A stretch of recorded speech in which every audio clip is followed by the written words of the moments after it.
Friends, आज हम बात कर रहे हैं इन्फोसिस की और साथ में हम बात करेंगे विप्रो की। पिछले कई दिनों से आप देख रहे होंगे बाजार में लगातार गिरावट जारी है, लेकिन इस गिरावट के बावजूद भी आपको इन्फोसिस और विप्रो में खरीदारी दिखाई देगी और इसके पीछे वजह है काफ़ी ज़्यादा करेक्शन आ चुका है आईटी शेयरों में और इस लेवल पे काफ़ी अच्छे लग रहे हैं आईटी शेयर। यहाँ पे इन्वेस्टमेंट अगर आप करते हो तो आने वाले समय में आप करोड़पति बन सकते हो। तो उदाहरण के लिए हम विप्रो को लेंगे, जहाँ पे अगर आप देखोगे कि जिसने भी 10,000 रुपीज़ का जो निवेश किया था, आज उसका वो निवेश 900 करोड़ तक पहुंच गया। बहुत ही जबरदस्त है। ये कैसे वो इस गणित को पूरा समझेंगे और क्या आने वाले समय में हमें भी वैसा ही रिटर्न मिल सकता है। तो क्या इन्फोसिस और विप्रो में इस समय दाव लगाना चाहिए कि आईटी के दिग्गज खिलाड़ी हमें आने वाले समय में वैसा ही शानदार रिटर्न देके हमें मालोमाल कर सकते हैं। इन सारी बातों को जानेंगे इस वीडियो के माध्यम से।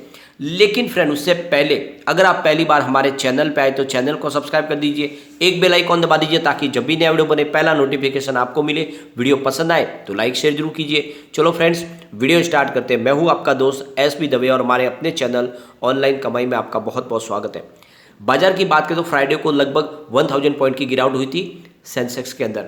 अब निफ्टी आईटी की बात करें तो 29,114 का स्तर हमने देखा, जहाँ पे 2.17% की बड़ी गिरावट थी। और आप देखोगे तो लगातार गिरावट जारी। इसके पीछे वजह है एफआई पिछले कई महीनों से लगातार बिकवाली कर रहे हैं। अगर हम फ्राइडे की बात करें तो एफआई ने करीब 4,287 करोड़ का नया इन्वेस्टमेंट किया, लेकिन सामने 8,261 करोड़ की उन्होंने बिकवाली कर दी। तो इस तरह से जो उनका सेल बना है वो है 3,973 करोड़ का, जो बहुत बड़ी संख्या है। बात करें बड़े फंड हाउस की तो उन्होंने 6,105 करोड़ का नया इन्वेस्टमेंट किया और उन्होंने 3,274 करोड़ की बिकवाली की। इस तरह से उन्होंने 2,831 करोड़ का नया इन्वेस्टमेंट किया। तो यहाँ पर बड़े फंड हाउस तो पिछले कई समय से लगातार इन्वेस्टमेंट कर ही रहे, लेकिन उनकी जो इन्वेस्टमेंट है उससे ज़्यादा बिकवाली एफआई की तरफ से, और इसीलिए बाजार में गिरावट जारी है। यहाँ पे अब विप्रो की हम बात करें तो फिलहाल स्टॉक 460 पर है, जहाँ पे 2.97% की गिरावट हमें फ्राइडे को देखने को मिली। अगर इसकी परफॉर्मेंस हम देखें तो 347 52 वीक का लो है इसका और 739 52 वीक का है। फिलहाल स्टॉक काफ़ी ज़्यादा करेक्ट हो चुका है। यहाँ पे देखें तो जिसने भी विप्रो में इन्वेस्टमेंट किया होगा अब वो करोड़पति बन चुका है। इसके पीछे सबसे बड़ी वजह है कि 1980 में विप्रो की जो प्राइस थी उस हिसाब से अगर जिसने भी 10,000 का इन्वेस्टमेंट किया था वो इन्वेस्टमेंट अभी स्प्लिट और बोनस की वजह से बढ़ते हुए 900 करोड़ तक पहुंच गया है, जिसमें अब डिविडेंड को साथ में जोड़ा नहीं गया। अगर डिविडेंड को भी जोड़े तो ये अमाउंट और बन जाती है। सबसे बड़ी बात यह है कि इस स्टॉक मार्केट का एक दस्तूर है कि अगर आप 10 साल इंतजार नहीं कर सकते तो आप 10 मिनट भी इंतजार न करें और आप इस बाजार से निकल जाएं, क्योंकि हमेशा इंतजार का फल मीठा होता है। आप लॉन्ग टर्म के लिए बने रहे तभी आप कमाओगे। अगर यहाँ पे देखें तो कोई लोग पैसा लगाता थोड़ा सा बढ़ता है और बेच के निकल जाते हैं, उससे कुछ फायदा नहीं होता। मैंने भी आपको जो टारगेट दिए होंगे तो मैंने लगातार आपको 5 साल के ही टारगेट दिए, क्योंकि अगर आपका नजरिया लॉन्ग टर्म का होगा तभी आप पैसे कमा पाओगे। शॉर्ट टर्म में यहाँ पे आपको कुछ भी बेनिफिट मिलने वाला नहीं है, क्योंकि आज उसमें आप 10% कमाओगे, कल 20% गवा दोगे, कुछ भी नहीं मिलने वाला और फिर बाजार को गाली देके आप निकल जाओगे।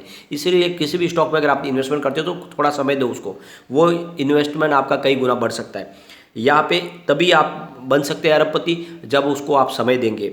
यहाँ पे सबसे बड़ी बात है कि इस स्टॉक ने, विप्रो ने बोनस और स्प्लिट के माध्यम से लोगों को मालामाल किया है। अब सबसे बड़ी बात यह है कि इस समय इसकी जो 468 की प्राइस है उसके हिसाब से 1980 का जो इन्वेस्टमेंट था वो 900 करोड़ के ऊपर पहुंचा है। और इसके पीछे सबसे बड़ी वजह है कि जिसने 100 शेयर लिए थे 10,000 के भाव में 1980 में, वो बोनस और स्प्लिट के माध्यम से अभी फिलहाल करीब 2,55,36,000 शेयर बन चुके हैं और इसी वजह से ये अमाउंट जो है उनकी करीब 900 करोड़ तक पहुंच चुकी है। और यहाँ पर डिविडेंड मिला है वो अलग है, वो भी इसको जोड़ा जाए तो बहुत ज़्यादा अमाउंट बन जाती है। तो आप देख लो कि ऐसे ही लोग पैसे वाले बनते हैं, यानी एक आदमी अपने जीवन में ही 900 करोड़ का मालिक बन गया। ये बहुत बड़ी रकम हो जाती है। तो इसके लिए आपको भी थोड़ा सा धैर्य के साथ बने रहना होगा स्टॉक के अंदर। ऐसे अच्छे स्टॉक में तो आपको इन्वेस्टमेंट लंबा रखना ही चाहिए। जैसे बैंक में एफडी करते हो तो वैसे ही यहाँ पे एफडी करनी चाहिए आपको।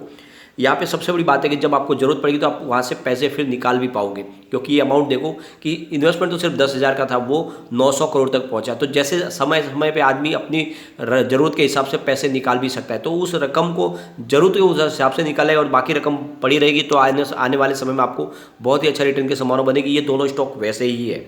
यहाँ पे जो फाइनेंशियल एडवाइजर है सेलेस्ट मणि त्रिपाठी, उनका कहना है कि बाजार में पैसे लगाने वाले जो अधिकतर निवेशक है वो धैर्य की उनमें कमी होती है। अगर पैसा 1.5 गुना भी हो जाता तो प्रॉफिट बुक कर लेते हैं और जब घाटा होता है तो स्टॉक बेचकर निकल जाते हैं।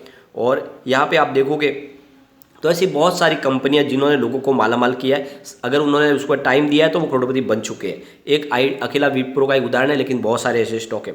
अब आप देखोगे तो विप्रो एक बड़ी आईटी कंपनी है जो सिर्फ आईटी की कंपनी के अलावा देखो तो विप्रो साबुन बनाती है कंपनी, एडिबल ऑयल में कामकाज करती है, बहुत सारे इनके प्रोडक्ट है। अब हेल्थ केयर प्रोडक्ट में भी कंपनी काम करती है। अब तो उन्होंने शुरुआत की है कि वो बड़ी हैवी मशीनरी, जो ऐसी मशीन जो हॉस्पिटल में ऑपरेशन के वक्त काम आती है, CT scan machine, MRI machine, और वो सारी यहाँ पे मेक इन इंडिया के तहत बनेगी, कम कॉस्ट में बनेगी। तो इनका कारोबार लगातार बढ़ रहा है और बहुत सारे बिजनेस टाइप करें। 5G के लिए भी कंपनी कारोबार अपने आगे बढ़ा रही है और अपने पोर्टफोलियो बहुत मजबूत है। तो आप देखोगे कि विप्रो का कारोबार लगातार बढ़ रहा है। अब विप्रो देखे तो ये इसकी जो शुरुआत है 1945 में हुई थी और आलमनेर छोटे से गांव महाराष्ट्र से हुई थी, और आज उस गांव का हर बच्चा करोड़पति है। उसके पीछे वजह यह है कि जैसे ही कोई बच्चा पैदा होता है उसको विप्रो के शेयर दिए जाते हैं, वो शेयर की वजह से ही वो करोड़पति बन गया, पूरा गाँव ही करोड़पतियों का गाँव है। तो ऐसे में ये आपको ध्यान रखना है कि नजरिया अगर आप लॉन्ग टर्म का लेके चलोगे तो ये विप्रो, इन्फोसिस आपको डेफिनेटली आने वाले समय में आपको मालामाल कर देंगे, करोड़पति बना देंगे। यहाँ पे अगर हम देखें इसके शेयर होल्डिंग पैटर्न को तो प्रमोटर की होल्डिंग बहुत मजबूत है। 73.02% की होल्डिंग सितंबर में थी, दिसंबर में 73.01 हुई, फिलहाल 73% की होल्डिंग है, यानी ये अपर लिमिट के आसपास है क्योंकि 75% की अपर लिमिट हो रही है। प्रमोटर की होल्डिंग पूरी है, कोई भी गिरवी शेयर नहीं है। बात अगर हम एफआई की करें तो 9.69% की होल्डिंग सितंबर में थी, 9.34 हुई दिसंबर में, फिलहाल 8.12% की होल्डिंग है। तो यहाँ पे एफआई ने अपनी होल्डिंग कम की और हमने देखा है पिछले 6 महीने से एफआई लगातार वैसे भी अपनी होल्डिंग कम करे। बात अगर डीआई की करें तो 2.06% की होल्डिंग सितंबर में थी, 2.77 हुई दिसंबर में, यानी होल्डिंग बढ़ी, और मार्च आते आते डीआई की होल्डिंग 3.24% तक बढ़ी है। तो लगातार डीआई की होल्डिंग बढ़ रही है विप्रो में, ये आपको ध्यान रखना है। बात म्यूचुअल फंड की अगर हम करें तो 1.94% की होल्डिंग सितंबर में थी, 2.65 हुई दिसंबर में, फिलहाल 3.13% की होल्डिंग है। तो लगातार म्यूचुअल फंड की होल्डिंग भी बढ़ रही है हर क्वार्टर में। अदर्स की बात करें तो 15.23% की होल्डिंग सितंबर में थी, 14.88 हुई दिसंबर, फिलहाल 15.64% की होल्डिंग है। तो ये शेयर होल्डिंग पैटर्न का इशारा है कि आपको विप्रो में इन्वेस्टमेंट करना चाहिए क्योंकि यहाँ पे म्यूचुअल फंड और बड़े फंड उसकी काफ़ी अच्छी खरीदारी है। यहाँ पे सबसे अच्छी बात है कि कम्युनिटी सेंटिमेंट स्टॉक में बाई की कॉल दे रहा है, 100% बाई की कॉल है।